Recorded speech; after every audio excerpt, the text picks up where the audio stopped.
오늘의 주요 뉴스입니다. 국민의힘 신임 사무총장으로 친한계 재선 서범수 의원이 임명됐습니다. 한동훈 국민의힘 당대표는 잠시 후 MBN 스튜디오에 나와서 당선 후 첫 번째 방송사 인터뷰에 나섭니다. 반효진 선수가 파리올림픽 공기소총 10m에서 우승하며 우리나라 하계올림픽 100번째 금메달을 목에 걸었습니다. 이에 앞서 여자 양궁 대표팀은 올림픽 10연패 금자탑을 쌓아 올렸습니다.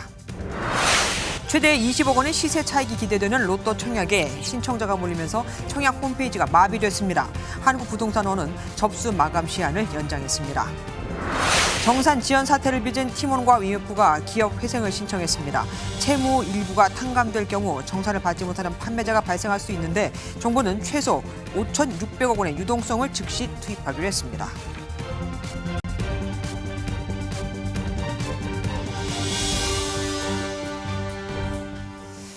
친한, 친윤의 갈등을 봉합할 것이냐, 더 심화시킬 것이냐.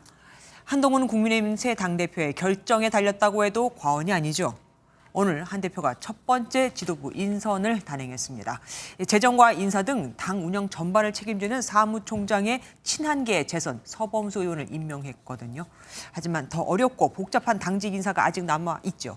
현재 친윤계가 맡고 있는 정책위의장 자리인데 교체 여부를 두고 잠시 봉합됐던 친한과 친윤 간 갈등이 다시 수면 위로 떠오를 수 있기 때문에 이 정치권의 이목이 집중되고 있습니다. 탕평 인사로 인한 통합이냐, 다시 갈등의 시작이냐.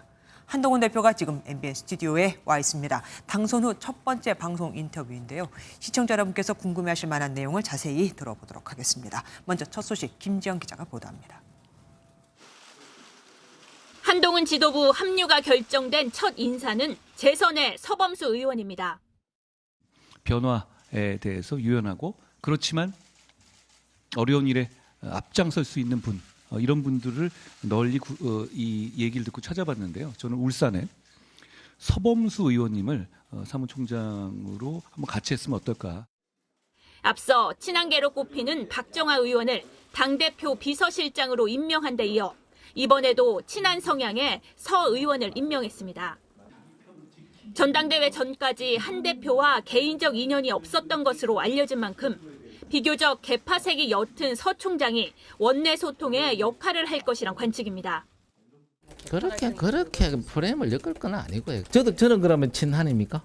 국민의힘이 변화한다는 것을 보여주기 위한 정책을 발굴하는 게 가장 큰 목적 아니겠습니까? 관건은 친윤계 정점식 의원이 맡은 정책위의장 인선입니다. 지도부 주도권을 누가 잡느냐가 정책위의장 자리에 달렸는데 친한과 친윤 간 갈등이 다시 불거질 조짐을 보이자 한 대표는 고심을 거듭하고 있습니다. 친한계는 변화를 위해 관행대로 기존 임명직 당직자의 일괄 사의가 필요하다고 주장하고 있고 친윤계는 통합을 위해 당원 당규상 임기를 보장해야 한다고 맞서고 있습니다. 별도 사의 표명을 하지 않은 정 정책위의장은 침묵했습니다.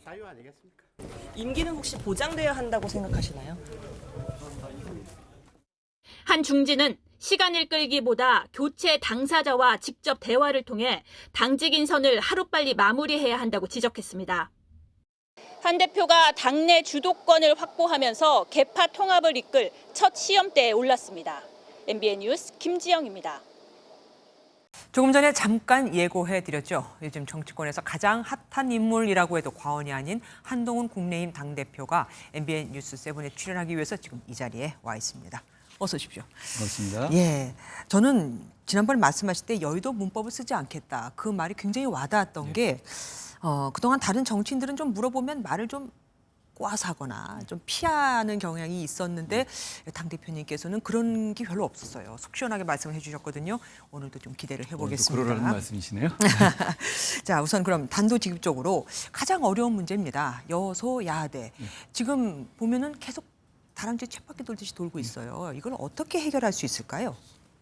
과거에 여소야대였던 적은 많이 있습니다. 그런데 그럴 때 꼭 여당에서 좋은 정치를 못했던 것은 아니거든요. 네. 제가 당대표에 출마하면서 내걸었던 얘기가 결국 이럴 때는 민심의 파도에 우리가 올라타서 상대에 대해서 질책할 것은 질책하고 민심과 함께 정치를 하는 것을 말씀드렸는데요. 그렇기 때문에 제가 여러 가지 우리가 이 맞닥뜨리고 있는 난제들에 있어서 국민의 눈높이에 맞는 정책을 펴고 그리고 그 과정을 충분히 설명하는 것으로서 저는 난국을 풀어나갈 수 있다고 생각합니다. 국민들께서 지금 이 상황을 안 보시고 계신 게 아니거든요. 네. 굉장히 짜증스럽게 보고 계실 텐데 누가 그래도 국민을 위한 정치를 하는 것인지를 유심히 보고 계시고 거기에 따라서 길을 함께 열어주실 거라고 저는 생각합니다. 근데 그 국민의 눈높이라는 게 지금 야당에서 보는 것과 여당에서 보는 게 다르기 때문에 문제 아닙니까? 역시 그 국민의 눈높이를 정하는 건 여당도 아니고 야당도 아닙니다. 국민입니다. 네. 그게 굉장히 모호할 수는 있지만 네. 모호하다고 해서 선이 없는 건 아니거든요. 그 선을 국민들께서 보고 계시다고 생각하고 누가 거기에 맞는 언행을 하고 맞는 실천을 하고 있는지를 국민들께서 판단하고 계실 거라고 생각합니다. 저는 제가 60몇 프로, 63% 받았잖아요. 네네. 그걸 하라는 아주 단호한 명령이다라고 생각해요. 출마 선언하실 때 제3자 특검법을 발의하겠다고 하셨는데 아직 안 되고 있는 거죠? 저 이틀 됐고요. 이틀 됐고 지금 이 민주당이 냈던 특검법에 대해서 이제 이 최종적으로 거부권이 관철이 됐죠. 저는 지금 민주당이 내고 있는 특검법은 선수가 심판 고르는 법이고 그리고 이 내용상으로 너무 무소불위의 권한을 갖고 있어요. 그래서 네. 사법 시스템을 무너뜨리기 때문에 절대 안 된다고 계속 말해왔고 네. 그걸 지금 이제 이 법을 철회시키는 것을 이제 관찰한 것이고요. 당내 절차를 거쳐서 제가 말씀드렸던 제3자 특검법 저는 이제 대법원장이 임명하는 특검을 말하는 것인데 네네네. 이게 왜 필요하고 그리고 이게 왜 이 정도를 해야 국민들께서 우리가 마치 무슨 진실을 규명하는 것을 원하지 않는 것이냐 오해하시는 것을 푸실 것이고 그래서 다음 단계를 넘어갈 수 있을 것이기 때문에 저는 그 부분을 당의 민주적 절차를 통해서 잘 설명하려고 합니다. 제 입장이 바뀐 게 없습니다. 앞으로 그러면 설명을 해서 국민의 당을 지금 설득할 것이다. 그렇습니다. 아, 저는 발의해야 한다고 생각해요. 그러면은 지금 만약에 지금으로서는 당내에서는 지금 반발이 심하단 말입니다. 그런데 민주당이 만약에 이걸 받으면 그럼 지금 국민의힘은 안 하겠다고 하는데 민주당은 받겠다고 하게 됩니다. 그럼 어떻게 하죠? 민주당이 이미 이재명 대표께서 이거 안 받겠다고 말씀을 이미 하셨죠. 그러니까 그 만약은 이미 전제는 틀린 것인데요. 근데 지난주에 약간 검토도 한다고 내용이 민주당은 나와서. 여러 가지 말이 있지만 민주당은 지금 뭐 이재명 대표가 아니라고 하면 아닌 거 아닙니까? 아. 그 당의 의사결정 체제에 다른 게 있나요? 저는 없는 것 같은데요. 그렇지만 저희는 민주당과의 어떤 전략 차원에서가 말이 아니라 이것이 국민의 눈높이와 국민의 입장에서 충분히 수긍할 만한 것이고 그리고 쳇바퀴 돌듯이 민주당이 계속 넣겠다고 하잖아요. 이런 네. 문제를 해결할 수 있는 방안이기 때문에 설명드릴 수 있습니다. 그리고 제가 말씀드리는 방안이 가지고 있는 여러 가지 장점들이 있거든요. 그 부분들을 제가 하나하나 풀어서 여기에 말씀드리기에는 시간적 한계가 있지만 중진분들께서도 제가 이런 상황에서 이런 의미 때문에 이렇게 하는 것이라고 설명드리면 공감해 주시는 분들이 많이 있습니다. 저희는 일극체제의 정당이 아니에요. 당대표가 이렇게 하라고 해서 무조건 하는 정당도 아닙니다. 다만 제가 당대표로서 그 얘기를 걸고 당선이 됐습니다. 그렇죠? 그러면 그 내용을 제가 진솔하게 설명할 것이고 그 과정에서 저희가 국민의 눈높이에 맞는 길을 찾겠습니다. 그러면은 이제 당을 그렇게 설득하는 데 있어서 혹시 정책위의장 자리도 영향을 미칠까요? 그거는 사실 그렇게 같이 포석을 놓을 문제는 아닙니다. 아까 말씀드렸다시피 뭐 여의도 무법이라고 하잖아요. 모든 걸 이렇게 바둑돌의 그 포석처럼 보는 건 적절하지는 않은 것 같고요. 인사는 좋은 정치를 하기 위한 과정이고 도구일 뿐입니다. 그 과정에서 많은 얘기를 듣고 전례를 듣고 규정을 보고 그리고 어떤 것이 우리가 지금 이 난국을 사게 하는데 더 도움이 되는 인사인가 그리고 어떤 것이 제가 지금 63%의 당신 민심이 동일한 수치를 받았잖아요. 다 받았죠. 굉장히 어깨가 무거운 수치인데요. 그 의미가 뭔지 어떤 변화를 원하시는 것인지 그 뜻이 뭔지를 잘 숙고해서 제가 차분하게 인사를 하겠습니다. 그러면은 점정식 정책위의장은 왜 이렇게 지금 정치권에서 논란이 되고 있는 걸까요? 정치권에서는 사실 그 관전 포인트를 찾으시죠. 여러 가지 관전 포인트를 찾으시는 건데요. 인사 과정에서 여러 가지 의견이 나오는 건 자연스러운 겁니다. 그리고 저희가 아까 제가 잠깐 말씀드렸지만 저희가 63%의 민심 당신을 받았다고 하잖아요. 굉장히 놀라운 수치거든요. 저희로서는. 네, 그렇죠. 민주정당으로서는 대단하죠. 물론 99.9를 받는 정당도 있고 90%를 받는 정당도 있지만 그건 민주주의의 정당이라고 보기는 어려운 거고요. 그렇다면 이 과정에서 각각의 입장과 얘기들을 할 수 있는 거예요. 그 과정들을 무조건 스킵하고 무조건 제 뜻대로 가야 된다? 그거는 지금 우리 당심이 민심이 원하는 바가 아니라고 생각해요. 사실 보통 이런 얘기도 있었죠. 뭐 당정 관계, 대통령 관계 역시는 마찬가지입니다. 그건 정치의 목표가 아니고 인사도 마찬가지죠. 정치의 좋은 정치를 하고 국민에게 이익을 가져다 주는 정치를 하겠다는 목표를 향하는 과정일 뿐이잖아요. 그 과정에서 좋은 방법을 찾아 나가겠습니다. 거기에 뭐 이거는 아니면 절대 안 된다 이런 건 없어요. 그러면은 정책 위장을 바꿀지 뭐 그대로 갈지도 아직 정해진 게 제가 여러 가지 없습니까? 숙고하고 있습니다. 그리고 최근 검찰총장 패싱과 관련해서 수사 방식, 그러니까 국민 눈높이를 고려했어야 한다고 말씀하셨는데 그러면은 수사 방식에 문제가 있었다고 보시는 겁니까? 원래 제3 그 장소에서 수사하는 게 불가능한 건 아닙니다. 그렇지만 이 사안 자체가 받고 있는 여러 가지 관심들을 감안한다면 검찰청에서 조사를 비공개로 조사를 공개 수사는 말이 안 되는 것이고요. 그렇죠. 예, 그건 지금으로서 규정이 바뀌어서 그렇게 하고 있지 않습니다. 네네, 누구에 예, 대해서도. 압니다. 검찰청에서 조사하는 방식을 선택했었더라면 국민들께서 조금 더 편하게 보시지 않았을까 하는 정도의 말씀을 드린 겁니다. 결국은 이제 검찰의 조사까지 이루어졌잖아요. 그러면 검찰이 이미 많이 늦었어요. 신속하게 결론을 내야 한다고 생각합니다. 네. 김건희 여사 특검법에 대해서는 어떻게 스탠스를 잡고 계십니까? 역시 그 사안을 볼 때는 제가 출마할 때도 똑같이 말씀드렸는데요. 첫째로 크게 보면 이제 이런 거잖아요. 뭐 그 도이치 사건이 있고 뭐 가방 이슈가 있고 이렇죠. 네. 도이치 사건 같은 경우는 지금 항소심 판결이 목전에 나와 있어요. 네네. 그러면 이 사안에서 무슨 특검을 한다 이런 말들은 좀 그 효용성이라든가 이런 맞지 않고요. 사법 시스템에 맞지 않고 이미 재판이 사실 이 결론에서 벗어날 수 없는 재판이 1심도 아니고 항소심을 앞두고 있는 상황이고요. 그렇기 때문에 이 특검을 하기엔 적절하지 않은 사안이고요. 그리고 가방 이슈는 사실 동영상까지 나와 있잖아요. 그러니까 네. 사안의 어떤 그 진상이라든가 그리고 이런 문제들은 이미 어느 정도 규명돼 있어요. 법리적인 면도 마찬가지고. 그렇다면 이 두 사안 지금 단계에서 특검을 논할 만한 사안은 아니라고 봅니다. 그러면은 이게 대통령과의 관계에 뭐 영향을 미칠 것 같지는 않네요. 대통령도 그렇고요. 저도 그렇고 굉장히 공적인 임무를 담당하는 사람이잖아요. 우리의 관계가 어떤 사실이라든가 정책에 영향을 미치지 않습니다. 그래서도 안 되고요. 앞으로도 그러지 않을 겁니다. 예. 최병 특검처럼 제3의 대안을 또 내놓으실 만한 게 있는지, 예를 들면 뭐 방송사법도 그렇고 어떻게 생각하십니까? 방송사법의 문제는 이겁니다. 과연 공정한 방송, 정권이 바뀌더라도 공정한 방송 당연히 맞는 말이에요. 네. 그 말 자체는 100% 동의합니다. 그런데 과연 지금의 민주당이 드라이브를 걸고 있는 방송사법이 그 목적을 위한 것이냐? 그게 아니라는 건 누구나 동의할 겁니다. 그게 만약에 그런 의도가 있었다면 문재인 정부 당시 초기 4년, 5년 동안에 왜 이걸 안 했을까요? 그리고 문재인 정부 당시 초기에 MBC와 KBS의 사장을 그렇게 전광석 같이 무리하게 뒷조사하면서 바꾸는 것? 그런 거 설명 안 되지 않습니까? 결국은 이 법 자체가 지금까지 해온 대로 민주당이 어떤 특정의 방송사를 장악하겠다는 의도가 너무 명백해요. 그러면 저희가 이걸 알면서도 이거를 덥석 받아준다는 것은 우리의 문제가 아니라 국민과 이 민주적인 그 언론 문제를 해야 하는 거라고 봐요. 그럼 오히려 그렇게 통과돼가지고 만들어진 공영방송사는 어떻게 활동하겠습니까? 그렇게 민주당에게 보은을 입은 방송사는 앞으로 어떤 방송을 하겠어요? 국민을 위한 방송을 하겠습니까? 민주당을 위한 방송을 하겠습니까?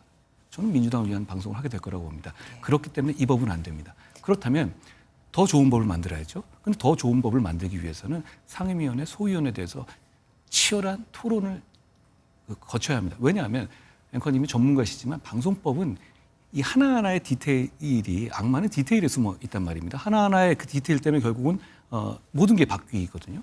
전문정의 영역이에요. 그렇다면 문제가 뭐고 리스크가 뭐고 여기서 어떤 문제가 있을 수 있는지에 대해서 아주 치열하게 전문적인 토론을 해야 합니다. 그거 하라고 상임위가 있는 거거든요. 그걸 안 한 법입니다.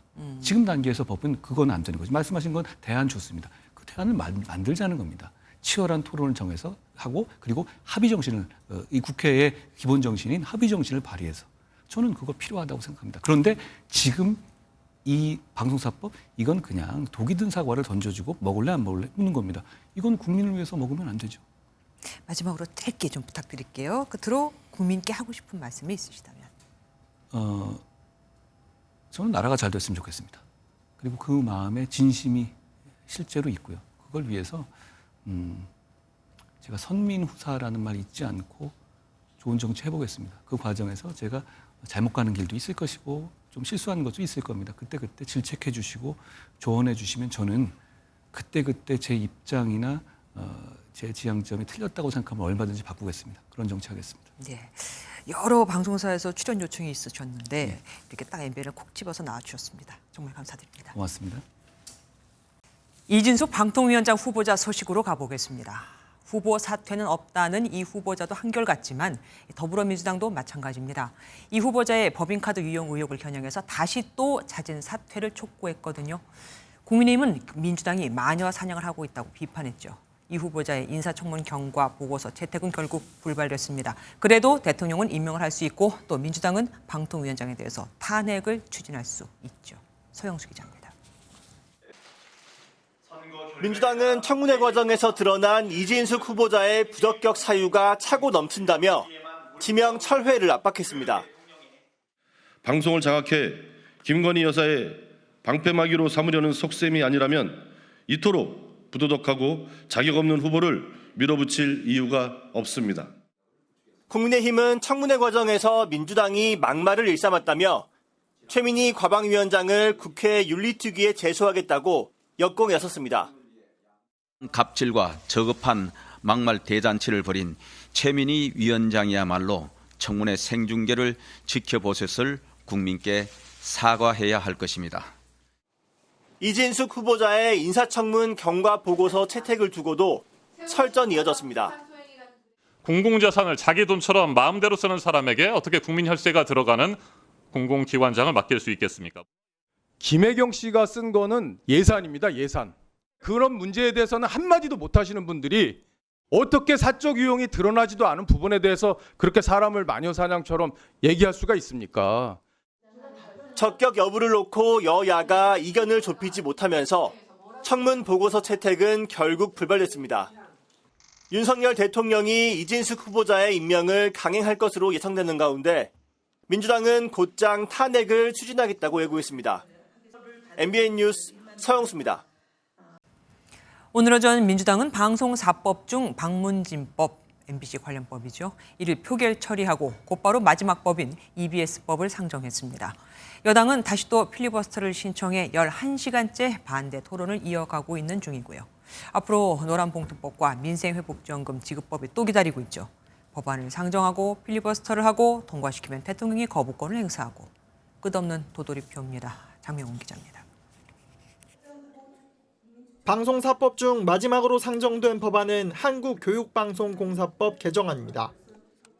한국교육방송공사법 일부 개정 법률안 대안을 상정합니다. 여당은 즉각 무제한 토론, 필리버스터를 신청하며 입법 저지에 나섰습니다. 공영방송 이사 수를 늘리고 이사 추천권을 학회 등에 주는 내용의 해당 법안은 민주당의 언론 장악용이라는 겁니다. 민주당은 자신들이 공영방송을 자신들에게 유리한 방향으로 끌고 가려는 이러한 시도를 중단해야 합니다. 민주당은 24시간이 지난 뒤 필리버스터를 강제 종료시키고 방송사법 처리를 마무리하겠다는 방침입니다. 방송사법 처리를 기필코 완수해서 공영방송을 정권의 사내방송으로 전락시키려는 음모에 철퇴를 가하겠습니다. 나아가 민주당은 현재 법사위에 계류 중인 노란봉투법과 민생회복지원금 지급법을 오는 1일 본회의에서 처리하겠다 벼르고 있습니다. 국민의힘은 사력을 다해 막겠다며 다시 한번 필리버스터를 시사했습니다. 여당의 필리버스터와 야당의 강제 종료 후 표결로 이어지는 도돌이표가 쟁점 법안 처리 때마다 반복될 것이라는 전망이 나옵니다. MBN 뉴스 장명훈입니다. 오고 가는 언제 매일 여의도는 전쟁 중 Talk to me. 정치 톡톡 시간입니다. 정치부 김태희 기자와 함께합니다. 어서 오십시오. 첫 번째 보겠습니다. 인민재판 우리나라 얘기입니까? 네, 맞습니다. 오늘 국회 과방에서 나온 말입니다. 이진숙 방송통신위원장 후보자 인사청문 결과 보고서 심사 중이었는데요. 네. 먼저 박충권 국민의힘 의원이 방통위원장 후보자 인사청문 과정을 지적한 겁니다. 국회의원의 어떤 면책 특권을 남용한 한 인간에 대한 심각한 인신공격, 명예훼손, 집단공격, 인민재판이 아닌가. 그러자 최민희 위원장 가만히 있지 않았습니다. 저기요. 저 전체주의 국가에서 생활하시다 보니 민주주의적 원칙이 안 보이십니까? 인민재판이라는 표현을 여기서 쓰는 게 말이 됩니까? 국회나 그게 무슨 막말입니까 그게? 여기가 대한민국 국회입니다. 인민재판이라는 표현이 말이 됩니까? 와, 무섭습니다. 이유 어떻게 됐습니까? 네, 탈북민 출신 박충권 의원이 공개적으로 사과를 요구했습니다. 박 의원은 SNS에 민주당 이재명 전 대표도 인민재판이란 용어를 사용했다며 비꼬았습니다. 한동훈 국민의힘 대표도 박 의원을 두둔했습니다. 목숨을 걸고 탈북한 동료 시민에게 쓸 수 있는 말이 아니다. 이렇게 차별적 막말을 지적했습니다. 결국 사과했겠네요. 네, 최민희 위원장이 사과하면서 이 해당 발언을 속기록에서 삭제해달라고 했습니다. 이 최 위원장의 사과에도 국민의힘은 최민희 위원장을 국회 윤리위에 제소하기로 했습니다. 예, 다음 보겠습니다. 월급이 990만 원이요? 누구 얘기입니까? 바로 국회의원의 월급입니다. 이준석 개혁신당 의원이 저희 MBN 프로그램에 나와서 월급이 얼마냐 이런 MC 질문에 공개한 건데요. 함께 보시죠. 아저씨 뭐예요? 국회의원이야 그럼 얼마 벌어요? 이게 바로 그 남자 질문이 그거예요? 우리도 궁금해. 지난달에 처음으로 찍혔는데 999만 2천 원 찍히던데. 야, 저렇게 굉장히 솔직합니다. 월급 공개 후 화제가 많이 됐습니다. 너무 많은 거 아니냐는 말도 있어요. 이준석 의원은 많지 않다라고 얘기를 했는데요. 국회의원이 받는 세비에는요.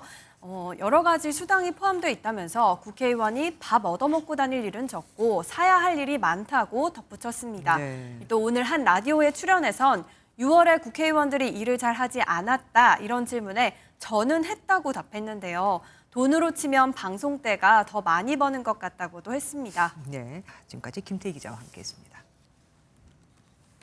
북한 김정은 위원장이 초고도 비만 상태로 건강에 상당한 문제가 있다는 정보당국의 분석이 나왔습니다. 또 김 위원장의 딸 김주애가 후계자 수업을 받고 있고 현 시점에서 가장 유력한 후계자라고 보고 있었습니다. 그 판단 근거는 뭘까요? 김도영 기자가 알아봤습니다. 김정은 북한 국무위원장이 초고도 비만 상태라고 국가정보원이 분석했습니다. 김 위원장의 체중은 140kg대로 심장질환 고위험군에 해당합니다. 30대 초반부터 고혈압과 당뇨 증세가 보이기 시작한 것으로 파악하고 있으며 현 건강 상태를 개선하지 않을 경우에는 가족력인 심혈관 계통 질환이 나타날 가능성이 국정원은 김정은 위원장이 기존 약제가 아닌 다른 약제를 해외에서 찾고 있는 동향을 포착했다며 기존의 약으로만 다스리기 어려운 상황이라고 밝혔습니다.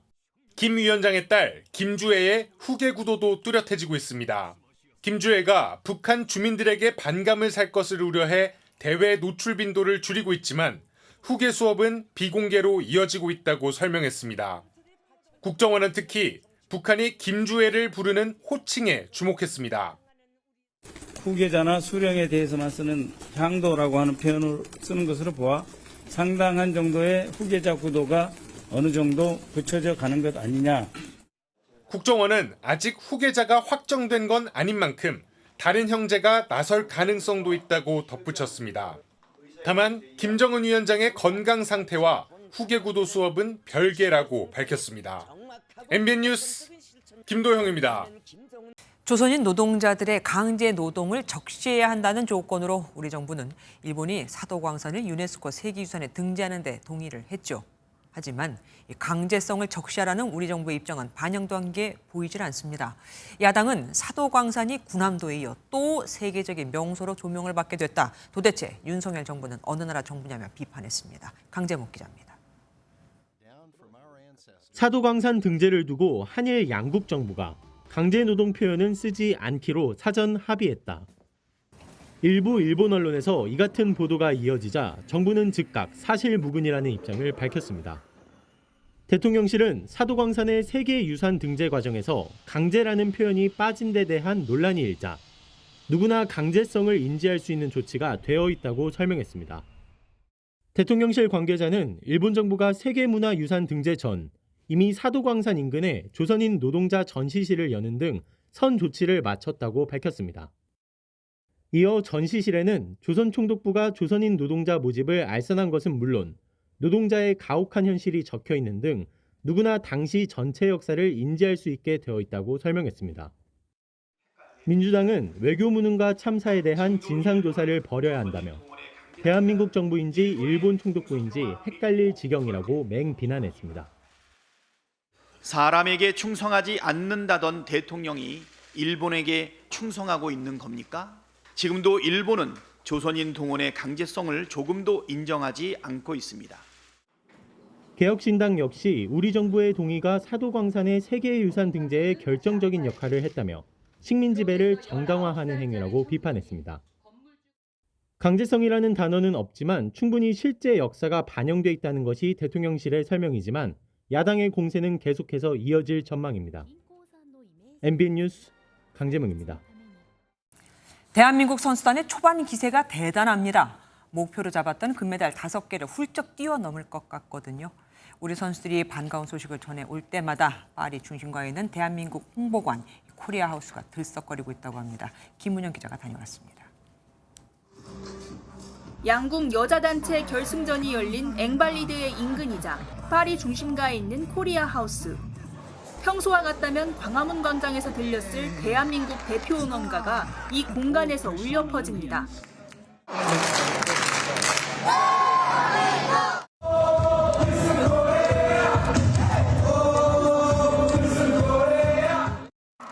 인기 드라마의 이름을 본뜬 메달 얻고 튀어 등 재치 있는 응원 문구들도 보입니다. 대한민국 여자 양궁 국가대표팀이 역사적인 올림픽 단체전 10연패를 달성하는 순간 코리아 하우스 전체가 축제 분위기에 휩싸였습니다. 이기는 거 보니까 너무 즐겁고 행복해요. 나중에 또 올림픽 보고 싶어요. 너무 감동적이었던 경기였어서 일단 최선을 다해주신 선수분들께 너무 감사하다고 이야기합니다. 역대 올림픽 최대 규모로 3층 건물 전체를 임대해 마련한 코리아 하우스에는 외국인들도 찾아와 우리 음식과 응원 문화를 즐겼습니다. Chicken manju and kimchi manju. It's fun. It's cool. People are cool, kind. 개관 이후 나흘간 예상보다 많은 방문객이 찾아 흥행몰이 중인 코리아 하우스는 국립발레단의 공연과 한복 패션쇼 등도 선보이는 스포츠 외교와 문화 외교의 장이 될 예정입니다. MBN 뉴스 김문영입니다. 다음 소식입니다.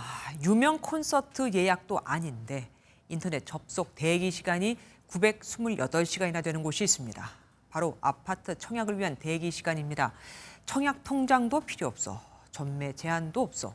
당첨되면 수억, 최대 20억 원까지 차익을 낼 수 있다는 로또 청약 소문에 청약자들이 몰린 겁니다. 결국 한국부동산원이 청약 마감 시간 연장을 결정했습니다. 초유의 일입니다. 최윤영 기자가 보도합니다. 오늘 오후 한국부동산원 청약홈 홈페이지입니다. 대기 시간 928시간, 대기자 334만 명. 실제 접속까지 시간은 이보단 덜하지만 굉장한 인내심이 필요합니다. 인기 가수 콘서트나 이런 것처럼 가상의 시간이라서 접속자가 몰리다 보니까 휴대폰 앱은 먹통이 되기 일쑤입니다. 사람들이 계속 늘고 있어가지고 들어가기가 쉽지 않네요. 1시간 정도 기다렸는데 좀 아예 들어가지지를 않아가지고요. 청약을 넣기가 좀 쉽지 않습니다. 서울 수도권의 이른바 로또 청약에 대한 관심이 컸기 때문인데 특히 청약 통장이 없어도 되는 경기도 동탄의 무순이 한 가구 청약이 폭주했습니다. 84제곱미터 분양가가 7년 전 가격인 4억 8천만 원으로 시세보다 10억 원가량 낮습니다. 또 서울 반포 아파트 특별 공급도 있었는데 84제곱미터 분양가는 23억 원대로 높지만 주변에 최근 40억 원대 거래 소식에 관심이 쏠린 겁니다. 집값이 오르는 데다가 새 아파트 분양가는 비싸다 보니까 조금만 싸다 싶으면은 내 집 마련 실수요자들이 몰리고 여기에 실차익을 기대한 투자자까지 청약에 나선 상황입니다. 접속 마비가 발생하자 한국부동산원은 오늘 마감 시간을 오후 5시 반이 아닌 밤 11시로, 무순위 청약은 내일까지로 연장했습니다. 역대급 청약 경쟁률이 예상됩니다. MBN 뉴스 최윤영입니다. 본격적인 여름 휴가철, 긴 시간 운전을 이제는 차에 맡겨야지 하는 분들 계신데 안 됩니다. 설정하는 속도로 주행을 도와주는 일명 크루즈 기능에 지나치게 의존하면 큰 사고로 이어질 위험이 높아지거든요. 올해에만 벌써 9명이 숨졌습니다. 한유혜 기자가 보도합니다. 고속도로 1차로에서 보수공사 작업이 한창입니다. 그런데 1차로를 달리던 검은색 승용차가 속도를 줄이지 않더니 그대로 안전관리 차량을 들이받습니다. 지난 4월 또 다른 고속도로에서도 흰색 차량이 작업 중인 차량을 치고 옆으로 튕겨져 나가고, 한 달 뒤 호남 고속도로에서도 비슷한 사고가 발생했습니다. 모두 운전자가 설정한 속도로 주행하도록 도와주는 적응형 순항 제어 기능인 크루즈 기능으로 고속도로를 달리던 차량들이 낸 사고입니다. 운전 피로도를 줄이기 위해서 중간중간 계속 이용을 하고 있습니다. 전방 주시를 덜 하면서 좀 편하게 이용. 고속도로에서 크루즈 기능을 이용하다 발생한 교통사고는 올해에만 8건인데 9명이 숨질 정도로 치사율이 높습니다. 운전자들은 장시간 주행 시 가끔 크루즈 기능을 이용하더라도 항상 운전대 위에 손을 올려놓는 등 의존도를 낮춰야 한다는 지적입니다. 돌발 상황 발생 시 완벽한 주행 안전을 보장할 수 없는 보조 기능이기 때문에 즐겁게 떠나는 여름 휴가길, 예기치 못한 사고를 막기 위해 전방 주시 등 안전운전은 필수입니다. MBN 뉴스 한여입니다. 미국 대선을 100여일 앞두고 민주당 대선 후보로 사실상 확정된 해리스 부통령의 호감도가 크게 올라간 것으로 조사됐습니다. 일주일 만에 2억 달러 기록적인 모금도 했죠. 이에 반해 트럼프 전 대통령은 계속 욕설만 하고 있다는 비아냥도 나옵니다. 워싱턴에서 최준락 특파원입니다. 후보로 나선 지 일주일 만에 해리스의 바람으로 대선 판세는 안개 속입니다. ABC 방송 여론조사 결과 해리스 부통령의 호감을 느낀다는 응답이 43%로 전주보다 8%포인트 급상승했습니다. 피격후 최고점이었던 트럼프 전 대통령의 호감도는 다소 꺾였습니다. 전당대회 직후 실시한 조사 40%에서 36%로 4%포인트 소폭 하락했습니다. 해리스 부통령 선거 캠프에는 일주일 동안 약 2,771억 원의 기부금까지 몰렸습니다. We know young voters will be key, and we know your vote cannot be taken for granted. It must be earned, and that is exactly what we will do. 해리스를 향한 트럼프 전 대통령과 벤스 상원의원의 전방위 공세는 더욱 거칠어졌습니다. She's a radical left lunatic. She has no clue. She's evil. Maybe the worst and most dishonest thing that Kamala Harris has done. 최근 월스트리트 저널 지지율 조사에선 트럼프 전 대통령이 2%포인트가량 앞선 것으로 나타나면서 엎치락 뒤치락 초박빙 판세가 이어지고 있습니다. 100일도 남지 않은 미국 대선에서 해리스와 트럼프의 경쟁은 이제 대세론 없이 본격적으로 시작됐다는 것이 미국 언론의 일반적 해석입니다. 워싱턴에서 MBN 뉴스 최중락입니다. 미국 대선의 관심사 중엔 여성 대통령의 남편이죠. 퍼스트 젠틀맨이 나오느냐도 있습니다. 또 트럼프 전 대통령의 아내 멜라니아가 슈퍼모델 출신인 반면 해리스 부통령의 남편은 유대계 변호사로 이력도 상당히 다릅니다. 주진희 기자가 보도합니다. 해리스 부통령이 첫 여성 대통령에 도전한다면 해리스의 남편 더그 에모프는 첫 번째 유대인 출신 대통령 배우자를 노리고 있습니다. My great grandparents left and here I am. So it's just a very deep, experience to go through and to see the actual house. 할리우드 연예 전문 변호사인 에모프는 외조의 제왕으로 불릴 정도로 해리스를 적극 지원하고 있습니다. 부인이 부통령이 되자 로펌을 그만두고 교수로 직업을 바꿨고 뛰어든 시위대를 강렬한 표정으로 밀쳐낸 장면은 지금까지도 유명합니다. It's a yay, and then for men and even young boys to support the strong and wonderful women in their life, and I'm going to do that. 뉴욕에서 모델 활동 중 24살 연상의 트럼프와 결혼한 멜라니아 트럼프는 미국의 첫 번째 슈퍼모델 출신의 영부인으로 화제를 모았습니다. I was born in Slovenia, a small, beautiful, and then communist country. 2006, I was very proud to become citizens of the United States. The greatest privilege on planet Earth. 하지만 자신을 드러내며 활동하기보다는 조용한 행보를 좋아해 어느 순간 대선 유세장에서 모습을 감췄습니다. Are you going to return to the campaign trail with your husband? Stay tuned. Stay tuned. 전당대회 마지막 날 20개월 만에 정치 행사장에 등장했지만 트럼프의 키스를 피하려는 모습이 포착돼 불화설이 다시 불거지기도 했습니다.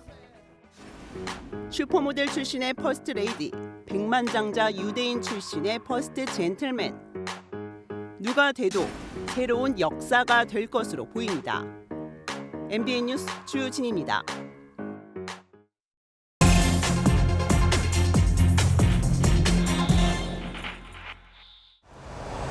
경제기자 M 이조입니다. 지금 보이는 건물은 레지던스라 불리는 생활형 숙박시설입니다. 평범한 원룸 건물처럼 보이는데 아파트나 오피스처럼 사용할 수 있고 이 무엇보다 가격이 저렴해 사회 초년생이나 독거노인 등이 많이 살고 있는데요. 그런데 최근 이곳에서 집주인이 보증금을 돌려주지 못하는 사례가 생겨나고 있습니다. 30대 직장인 조모 씨는 결혼 후 8년째 생활형 숙박시설에서 살고 있습니다. 중개사무소도 중개를 해주고 하니까 생활형 숙박시설이랑 뭐 금형주택이랑 그게 차이점이 뭔지 솔직히 몰랐어요. 당연히 뭐 문제 없겠죠라고 생각하고. 그런데 최근 건물 전체가 경매로 넘어가면서 1억 원이 넘는 전세금을 돌려받지 못하고 있습니다. 제가 나갈게요 하니까 돈은 없어요. 저희가 돈 있으면 이런 상황까지 왔겠습니까? 이런 식으로 나오는데. 건물 한 동에 들어온 세입자 10명 모두가 같은 상황입니다. 진짜 처음에는 죽고 싶은 심정이었어요. 네, 그러다가 애도 있고 엄마도 있고 하니까 어떻게든 해보려고. 생활형 숙박시설은 주거용으로 쓰이면서도 주택수에는 포함되지 않아 다주택 규제를 피할 수 있어 틈새 상품으로 한때 인기를 끌었습니다. 하지만 부동산 거품과 난개발을 이유로 지난 2021년 건축법 시행령을 개정하면서 정부가 칼을 빼들었습니다. 호텔이나 모텔로 숙박업 등록을 하고 운영을 하든지 아예 오피스텔로 용도를 바꾸라는 건데 이전에 지어진 건물까지 모두 소급 적용했습니다. 이걸 못 지키면 당장 내년 1월부터 이행 강제금을 내야 하는데 건물 가격의 10%가 부과됩니다. 이행 강제금이 부과가 되면 저희 건물이 이제 불법 건축물이다라고 낙인이 찍히는 건데 모든 세입자가 나가고 싶어 하지 않겠습니까? 그러면 보증금 반환이 일시적으로 이루어져야 되는데 그 많은 돈을. 숙박업을 하면 모텔처럼 매일 손님을 받아야 하는데 이 역시 눈 가리고 아웅입니다. 그분들이 정말 모텔처럼 호텔처럼 운영을 하시겠냐는 거죠. 그렇지 않습니다. 그냥 하라고 하니까 숙박업으로 신고했을 뿐인 거고 똑같이 임대를 하고 계시다라는 거죠. 오피스텔로 용도를 바꾸는 건 더 어렵습니다. 경기도 수원의 경우 생활형 숙박시설 139개 동 5,400여 실 가운데 용도가 바뀐 곳은 단 한 곳도 없습니다. 건물을 아예 새로 짓는 수준이기 때문입니다. 경기도 전체적으로도 그냥 5% 미만일 정도로 굉장히 낮은 비율로 용도는 오피스텔로 변경이 되고 있는 거고요. 일단은 주차 기준도 맞지 않게 되고요. 용적률도 오피스텔과 생활 숙박시설이 좀 다르게 됩니다. 이행강제금 처분 6개월을 남기면서 이곳 수원을 비롯해 곳곳에서 대란은 이미 시작됐지만 정부는 법대로를 고수하고 있습니다. 생활형 숙박시설이 잠재적으로 문제가 될 수 있다는 문제의식은 갖고 있는데 정부도 뭐 지금 뾰족한 방안이 있는 상황은 아니고 그냥 이행하라는 얘기만. 전국의 생활형 숙박시설은 10만 호에 육박하고 지금 이 시간에도 새로 지어지고 있습니다. 지금까지 경제기자 M입니다. 티몬 위메프 사태가 장기화하고 있습니다. 사태 발생 이후 모습을 드러내지 않던 모기업 큐텐의 구영배 대표는 사재를 털어 수습하겠다는 입장을 처음으로 밝히고선 돌연 법원에 기업 회생을 신청했습니다. 회생 절차에서 채무 일부가 탕감되면 정산을 제대로 받지 못하는 판매자가 발생할 수도 있습니다. 정예린 기자가 보도합니다. 세금 정산 책임져라! 책임져라! 책임져라! 책임져라!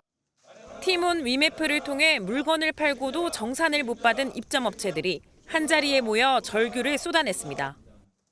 1억 5천이 넘게끔 기본에서 역마진을 보면서 매출을 일으켰고 그 일으킨 대금을 저희는 지금 못 받고 있습니다. 직원들의 급여, 해외 거래처의 송금 부분까지 지금 문제가 생깁니다. 두문불출하던 모기업 큐텐의 구영배 대표는 고객과 파트너사, 국민께 깊은 사죄의 말씀을 올린다며 재산의 대부분인 큐텐 지분을 사태 수습에 사용하겠다고 밝혔습니다. 하지만 곧이어 법원에 기업 회생을 신청했습니다. 회생은 법원 결정을 통해 채무 일부를 감면받고 앞으로 버는 돈으로 갚아나가는 제도입니다. 결국 거액을 정산받지 못하는 판매자가 생겨날 수 있다는 뜻입니다. 피해 소비자들은 구 대표 등을 사기 등의 혐의로 경찰에 고소했습니다.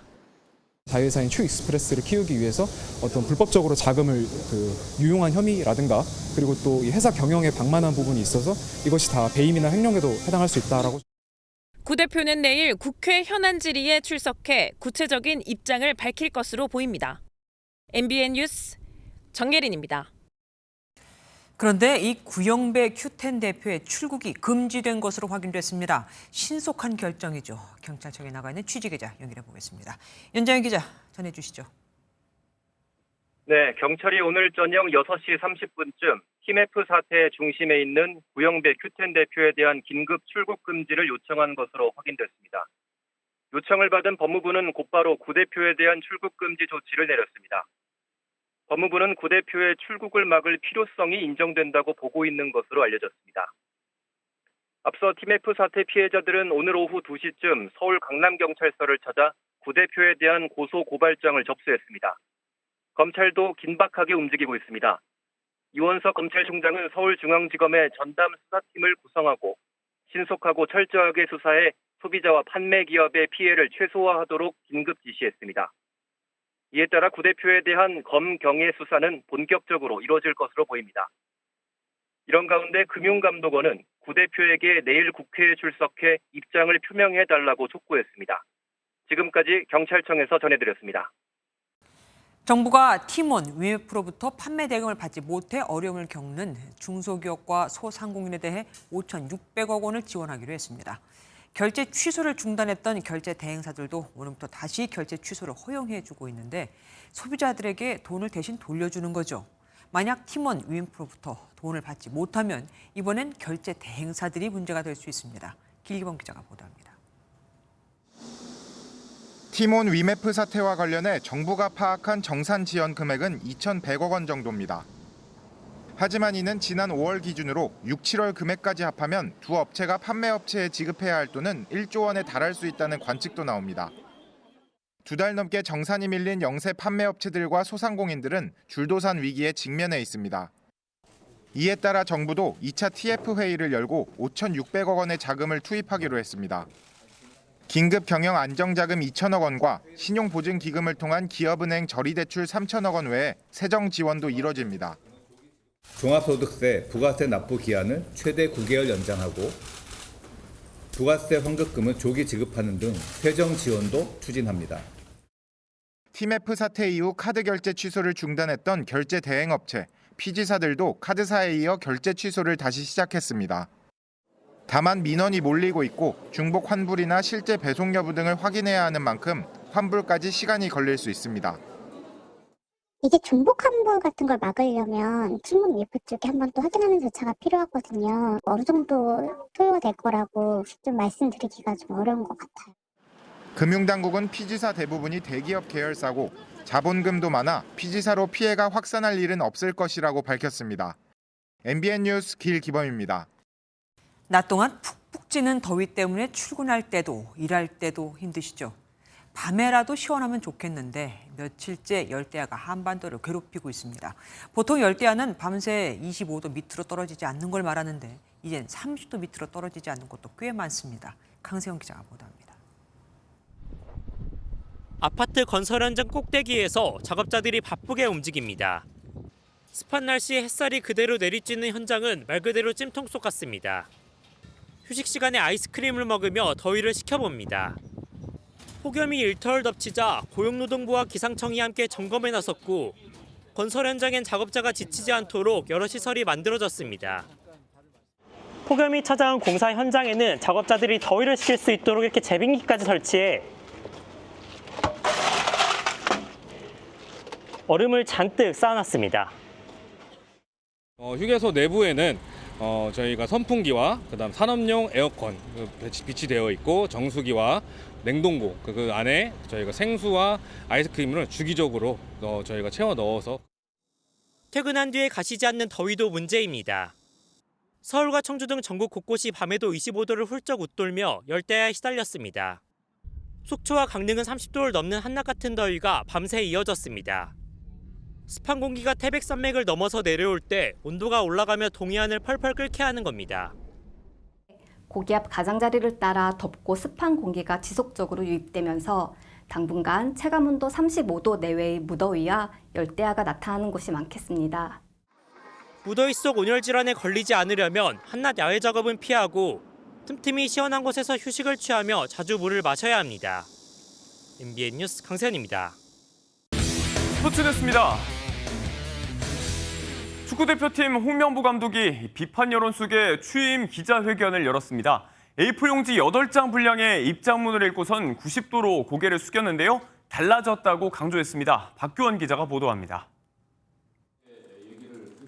빼곡하게 적힌 A4 용지 8장 분량의 취임사를 들고 기자회견을 시작한 홍명보 축구대표팀 감독. 무거운 분위기 속 굳은 표정으로 입장을 밝히던 홍명보는 팬들에게 용서를 구한다며 90도로 고개를 숙였습니다. 이번 선택이 팬 여러분들에게 큰 상처와 실망감을 드렸다는 점에서 다시 한번 고개 숙여 죄송하다는 말씀을 드립니다. 인맥 축구 논란 속에 단 1승도 거두지 못했던 2014년 브라질 월드컵을 언급한 홍 감독은 이젠 달라졌다고 강조했습니다. 실패를 했고요. 인맥 축구니 그런 얘기도 들었었고 다 그거는 인정을 합니다.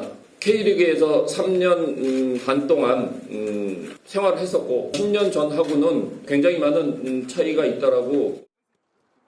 다음 달 말까지 코치진을 확정할 예정인 홍 감독은 유럽파 선수들과의 면담을 언급하며 선수들이 감독과 대표팀에 바라는 점을 들었고 공감대를 형성한 부분을 9월 대표팀 소집 때 적용할 것이라고 말했습니다.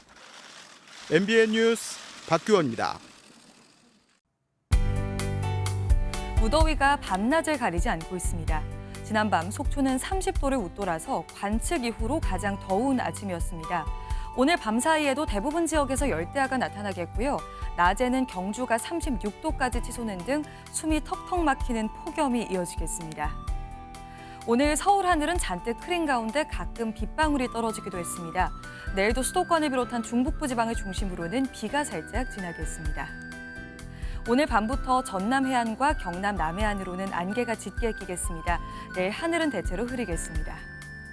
내일 중부지방 낮 기온은 서울과 춘천이 31도, 강릉은 35도까지 올라서 오늘보다 3에서 4도가량 높겠습니다. 남부지방도 대구가 36도까지 오르겠고요. 대기 중에 습기가 가득해서 더위 불쾌감이 상당하겠습니다. 당분간 낮에는 폭염이, 밤에는 열대야가 이어질 전망입니다. 온열 질환에 주의하셔야겠습니다. 내셨습니다.